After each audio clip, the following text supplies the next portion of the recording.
저는 올해 환갑을 넘긴 윤정희입니다. 사람들 말처럼 평탄하진 않았지만 그렇다고 아주 큰 풍파도 없이 살았습니다. 남편 박동진 씨와는 35년을 함께했고 두 아들을 키우며 가정을 지켰죠. 남편은 공무원이었습니다. 묵묵하고 말이 없는 사람이었어요. 사람들은 그를 성실하다 했지만 저는 항상 어딘가 벽 같은 걸 느꼈습니다. 하지만 그런 게 결혼이라는 거겠지요. 모든 걸 다 알 수는 없고 다 이해할 수도 없는 게 부부니까요. 그날도 평범한 하루였습니다. 아침 밥상 앞에 앉은 남편은 말없이 국을 떠먹고 조용히 일어나 외투를 걸쳤습니다. 오늘 회의 있다고. 저녁 늦어. 그 말이 마지막이 될 줄은 몰랐습니다. 점심 무렵 회사에서 전화가 왔고 남편은 사무실에서 쓰러졌고 병원에 도착했을 땐 이미 숨이 멎은 상태였습니다. 심근경색. 평소 고혈압도 없던 사람이었는데 그렇게 순식간에 세상을 떠났습니다. 슬퍼할 틈도 없이 장례 준비를 했습니다. 아이들은 서울에서 급히 내려왔고 친척들과 지인들이 조문을 와주셨죠. 정신이 하나도 없었습니다. 빈소에 앉아 울다가 멍하니 있다가 또 울다가. 그런데 장례식장 마지막 날이었습니다. 사람들이 하나둘 돌아가고 이제 거의 가족들만 남아있을 때쯤이었어요. 그 여자가 나타난 건 검은 정장 차림에 얼굴에는 화장기 하나 없이 낯선 얼굴이었지만 어딘가 모르게 당당하고 자연스러웠습니다. 그 사람이 조문객인 줄 알고 인사를 하려 했는데 그녀가 먼저 제게 다가왔습니다. 윤정희 씨 되시죠? 그 말에 심장이 철렁 내려앉았습니다.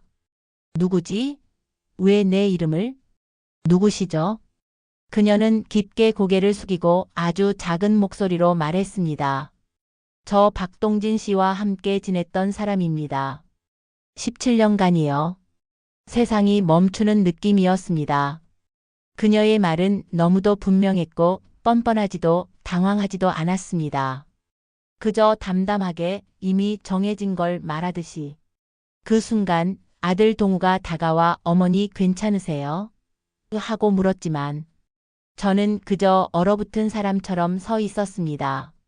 그녀는 조용히 한 봉투를 내밀었습니다. 이건 동진 씨가 돌아가기 전에 남긴 메모예요. 조용히 갈게요. 다만 남겨진 것들에 대해서는 나중에 연락드릴게요. 그리고는 아무 소란도 없이 장례식장을 나갔습니다. 정말 꿈을 꾸는 기분이었습니다. 어떻게 이런 일이? 17년간? 그게 말이 됩니까? 두 집 살림? 바람? 불륜? 그런 단어들이 머릿속을 맴돌았습니다.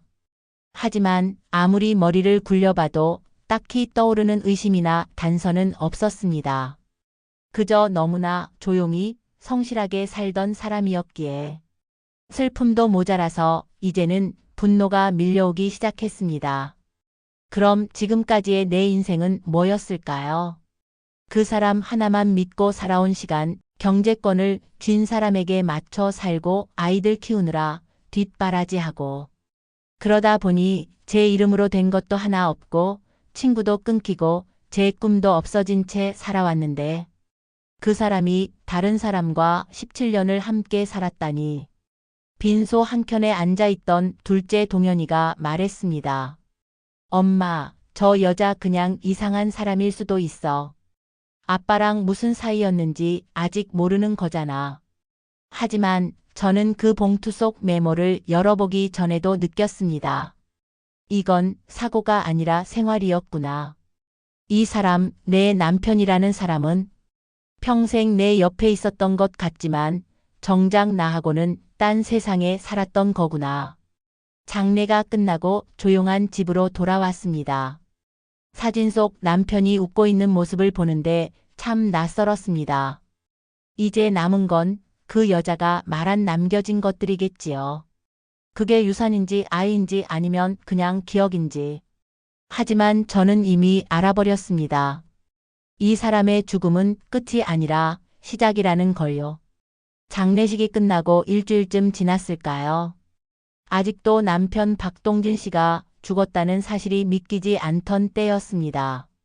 식탁에 앉아 멍하니 물을 마시다가 그 여자가 남기고 간 봉투가 식탁 위에 그대로 놓여 있는 걸 봤습니다. 몇 번을 열까 말까 하다가 결국 뜯었습니다. 안에는 손글씨로 써 내려간 짧은 메모 한 장, 그리고 복사된 서류 몇 장이 들어 있었습니다. 그 사람 마지막까지 죄책감이 많았어요. 그래도 아이는 책임지겠다는 말만 반복했어요. 제가 이걸 정희 씨에게 전해야 할지 망설였지만 어차피 알게 될 일이니 조용히 정리되길 바랍니다. 이름은 적혀 있지 않았지만 누가 쓴 건지 너무 잘 알겠더군요. 정미경 그 여자였습니다. 같이 들어있던 서류 중엔 유언장 사본이 있었습니다. 변호사의 공증 도장이 찍혀 있었고 남편의 서명과 지문도 또렷이 찍혀 있었습니다. 이름을 따라가다 보니 익숙한 이름들 사이에 낯선 이름이 하나 나왔습니다. 정미경. 그리고 그 아래 박하늘이라는 이름이 적혀 있었습니다. 박하늘? 박씨? 처음엔 남의 일처럼 멍하니 들여다봤습니다. 그러다 이내 손이 떨리기 시작했습니다. 그 아이가 남편 성을 가진 아이가 그 여자의 딸이 남편의 딸이라는 얘기잖아요. 유언장은 이렇게 적혀 있었습니다. 본인은 박정우, 박동우에게 아파트와 예금을 균등하게 상속한다. 윤정희에게는 배우자 몫의 유산을 지급한다. 그리고 박하늘에게는 나의 보험금 일부와 창원시 내 다세대주택의 지분 50%를 상속한다. 박하늘은 본인의 친자임을 인정한다. 숨이 멎는 줄 알았습니다. 박하늘은 본인의 친자임을 인정한다. 그 순간 35년이 무너졌습니다. 그 사람은 나와 결혼해 두 아들을 낳고도 17년을 다른 여자와 살며 아이까지 키워왔던 겁니다. 그 사람은 평생 나와 살면서도 진심 한마디 없이 이중생활을 해왔던 겁니다. 큰아들 동우에게 유언장을 보여주자 그 아이는 서류를 던지듯 밀쳐내고 일어났습니다. 엄마, 저거 진짜예요? 이게 사실이면 아빠는 진짜 최악이에요. 작은 아들 정우는 말없이 고개만 떨군 채 방으로 들어가 버렸습니다. 가족은 그날 이후 제대로 말을 섞지 않았습니다. 집 안에는 무거운 침묵만 가득했죠. 며칠 후 남편이 생전에 관리하던 금융 계좌와 부동산 관련 서류를 정리하던 중 제게도 알리지 않았던 부동산 등기부 등본이 여러 장 나왔습니다. 그중 하나, 창원에 있는 다세대 주택의 등기엔 등기 명의가 박동진 50%, 정미경 50%로 나뉘어 있었습니다. 숨겨둔 재산이었습니다. 아무리 남편 이름으로 되어 있어도 결혼 생활 중 마련한 자산이라면 제 권리가 있는 건데 그는 다른 여자와 공동명의로 등기를 해뒀던 겁니다. 이미 5년 전 일이더군요. 그 집은 매달 월세 수익이 들어오는 구조였습니다. 저와 아이들은 모르는 사이에 그 사람은 조용히 두 집 살림을 유지하고 있었던 거죠. 가슴이 뜨거워졌습니다. 분노, 허탈, 배신, 모멸 그 모든 감정이 한꺼번에 올라왔습니다. 나는 도대체 무엇을 위해 살아왔을까요? 나는 남편을 믿고 희생했고 외벌이로 버티는 그 사람을 위해 아낄 수 있는 건 다 아꼈습니다. 아이들 학원비 빠듯할 때도 제 옷 한 벌 사지 않았고 친정에도 몇 년씩 못 내려가며 그저 엄마니까 견뎠습니다. 그런데 정작 그 사람은 다른 여자와 아이를 위해 월세 나오는 집까지 준비해두고 유언장에 내 친자라고 또박또박 써놨던 거예요. 그날 밤 너무 분해서 혼자 거실에서 소리 없이 울었습니다. 사진 속 남편은 여전히 온화한 얼굴로 웃고 있었고 그 얼굴이 너무 얄미웠습니다. 가슴을 치며 되뇌었죠. 왜 아무 말도 안 했어? 왜 죽을 때까지 날 바보로 만들었냐고. 그 사람은 죽어서도 제게 진심 한마디 남기지 않았습니다. 유언장 속 이름을 본 후 제 안에서 뭔가가 무너져 내린 듯 했습니다. 정미경, 박하늘, 그리고 본인의 친자임을 인정한다는 문장. 그 사람은 내가 알던 사람이 아니었습니다. 그렇게 혼란 속에서 며칠이 지났습니다. 그 여자가 보낸 편지에도 답하지 않았고 아들들과도 유산 이야기는 꺼내지 않았습니다. 서로 조심스럽게 말을 아끼며 하루하루를 견디는 분위기였어요. 그러던 어느 날 초인종이 울렸습니다. 택배인 줄 알고 문을 열었는데 낯선 젊은 여자가 서 있었습니다. 단정한 셔츠에 청바지, 어깨에 가방 하나. 눈이 저와 닮았다고 느낀 순간 가슴이 철렁 내려앉았습니다. 혹시 윤정희 씨 되시죠? 네, 누구시죠? 그녀가 고개를 숙이며 말했습니다. 저 박하늘입니다. 박동진 씨의 딸이에요. 그 한마디에 심장이 내려앉는 느낌이었습니다. 입에서는 아무 말도 나오지 않았습니다. 하늘이라는 그 아이는 정말 아무런 악의도 없이 너무도 순하게 말했습니다. 죄송해요. 여기에 와도 되는 건지 망설였는데 엄마는 오지 말라고 했거든요. 근데 그래도 저는 아버지의 흔적을 알고 싶어서요. 나는 그녀를 마주한 채 아무 말 없이 서 있었습니다. 그 순간 머릿속에 떠오른 건 내가 10달 품고 온몸으로 길러낸 두 아들. 그리고 눈앞에 있는 이 아이가 그들에겐 이복누이라는 사실이었습니다. 저는 그냥 얼굴이라도 뵙고 싶었어요. 그리고 감사 인사도 드리고 싶었고요. 감사 인사?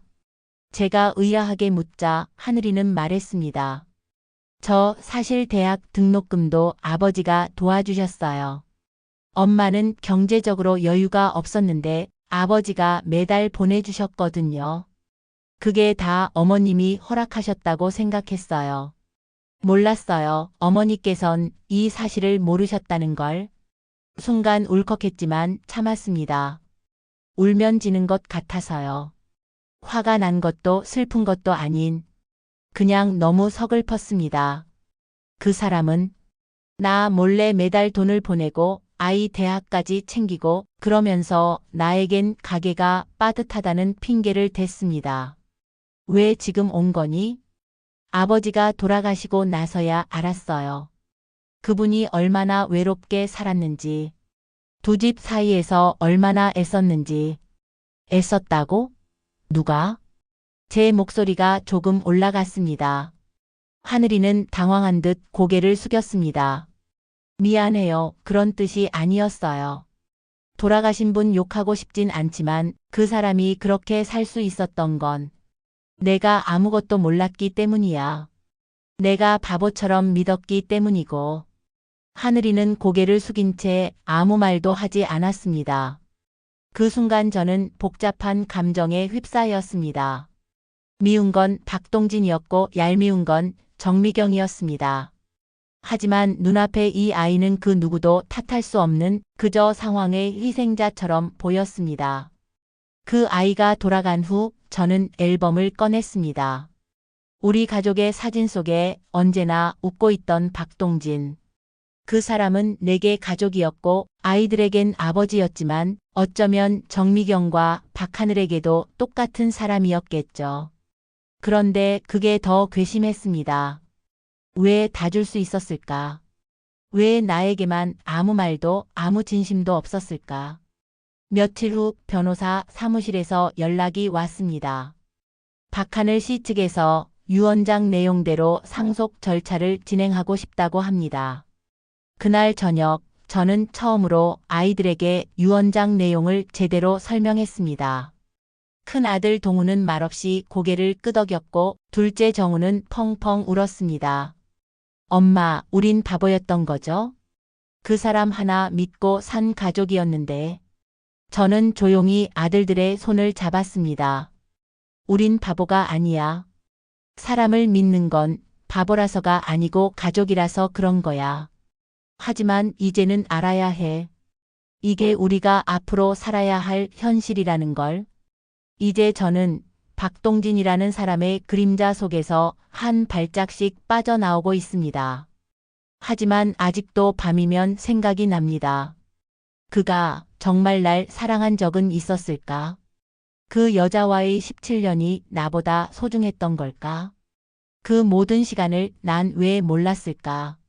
박하늘이라는 아이를 만나고 나서도 제 마음은 여전히 복잡했습니다.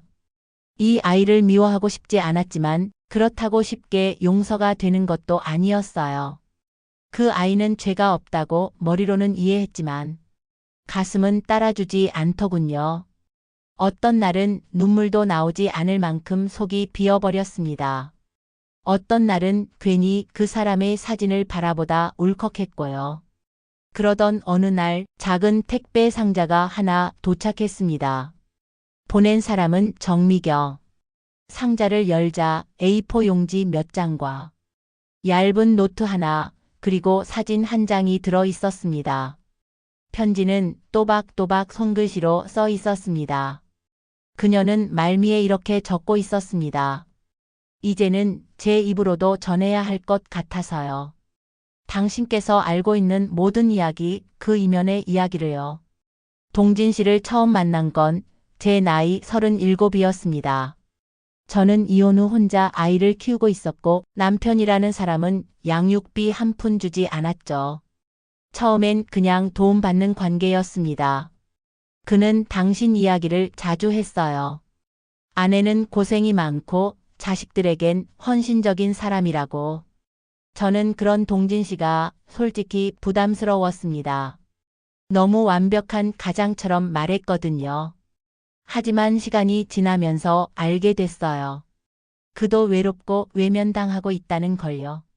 그는 자주 가족인데도 혼자인 느낌이 든다고 했습니다. 늘 말없이 참고 있는 사람이라고요. 당신이 잘못했다는 게 아닙니다. 그저 저희는 서로의 틈을 메워주듯 그렇게 이어졌어요. 아이가 생기고 나서도 그는 망설였어요.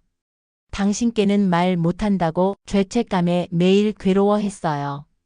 제가 그를 떠나겠다 했을 때 그는 울었습니다.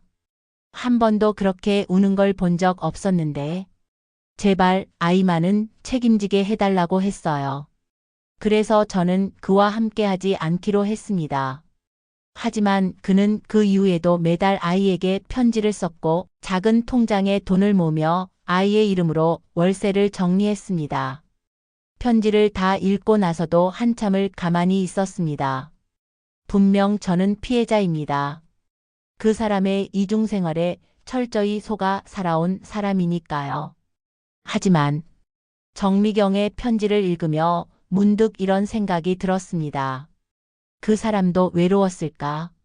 내가 몰랐던 그 사람의 마음은 어쩌면 그 여자도 다 몰랐던 건 아닐까?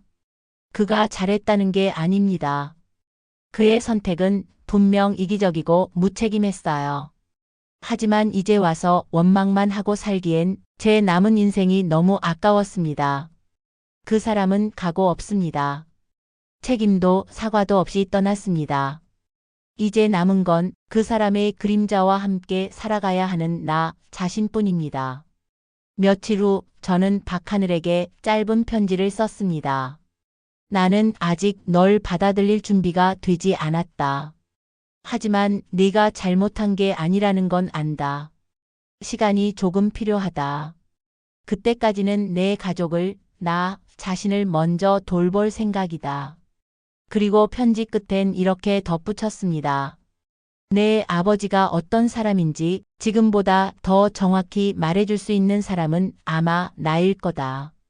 언젠가 내가 정말 너와 마주할 수 있을 때 그 얘기를 해줄게. 그날 밤 저는 처음으로 박동진의 사진을 내려 책장 안에 넣었습니다. 그의 얼굴을 매일 보는 것만으로도 제 감정이 요동치는 걸 막고 싶었거든요. 그리고 다음 날 아침 오랜만에 동네 산책로로 나갔습니다. 벚꽃이 조금씩 지고 있었고 잎사귀 틈으로 햇살이 스며들고 있었습니다. 나는 이제야 비로소 이 사람의 아내로서가 아니라 나 윤정이라는 사람으로 살 준비를 하고 있습니다. 사람 마음이란 게 참 간사하죠. 미움과 그리움, 원망과 연민이 뒤섞여서 누구 하나 똑 부러지게 잘못했다고 말하기가 어렵더라고요.